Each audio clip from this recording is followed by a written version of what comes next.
সাগর সংরক্ষণ, সামুদ্রিক মৎস্য রক্ষা ও টেকসই নীল অর্থনীতি গড়ে তুলতে জাপানের খ্যাতনামা সাসাকাওয়া পিস ফাউন্ডেশনের সঙ্গে সমঝোতা স্মারক স্বাক্ষর করেছে মহেশখালী ইন্টিগ্রেটেড ডেভেলপমেন্ট অথরিটি মিডা।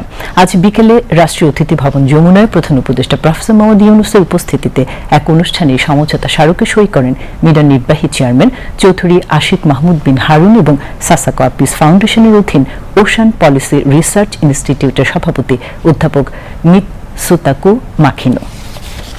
অনুষ্ঠানে ওপিআরআই এর senior research fellow doctor Imadul Islam এবং মিডার সদস্য কমোডর তানজিম ফারুক উপস্থিত ছিলেন। আগামী কয়েক সপ্তাহের মধ্যে সাসাকাওয়া পিস ফাউন্ডেশনের প্রেসিডেন্ট ডক্টর আতসুশি সুনামি আনুষ্ঠানিকভাবে এই চুক্তিতে অনুমোদন দেবেন। সমঝোতা স্মারক স্বাক্ষরের পর প্রধান উপদেষ্টা প্রফেসর মোহাম্মদ ইউনূস সাগর সংরক্ষণের গুরুত্ব তুলে ধরে বলেন, বাংলাদেশের একটি বড় সম্পদ সাগর, কিন্তু এটি দিন দিন দূষিত হচ্ছে। সমুদ্রের কয়েক হাজার মিটার গভীরেও এখন প্লাস্টিক বর্জ্যের অস্তিত্ব পাওয়া যাচ্ছে। এই সমঝোতা সাগর রক্ষা ও পরিষ্কার রাখতে সহায়তা করবে।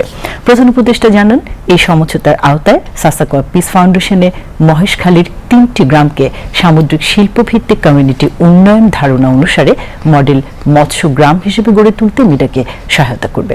সমঝোতার আলোকে গভীর সমুদ্র মৎস্য আহরণ, সামুদ্রিক খাদ্য সংরক্ষণ ও প্রক্রিয়াজাতকরণ, মেরিকালচার, উচ্চ মূল্য সংযোজন প্রযুক্তি হস্তান্তর, রপ্তানি বহুমুখীকরণ, বিনিয়োগ সহায়তা, দুর্যোগ ব্যবস্থাপনা, সাগরের নিরাপত্তা, মান নিয়ন্ত্রণ, স্বাস্থ্যবিধি, কর্মপরিবেশ ও শ্রম মান উন্নয়নে প্রশিক্ষণ কার্যক্রম চালু করা হবে।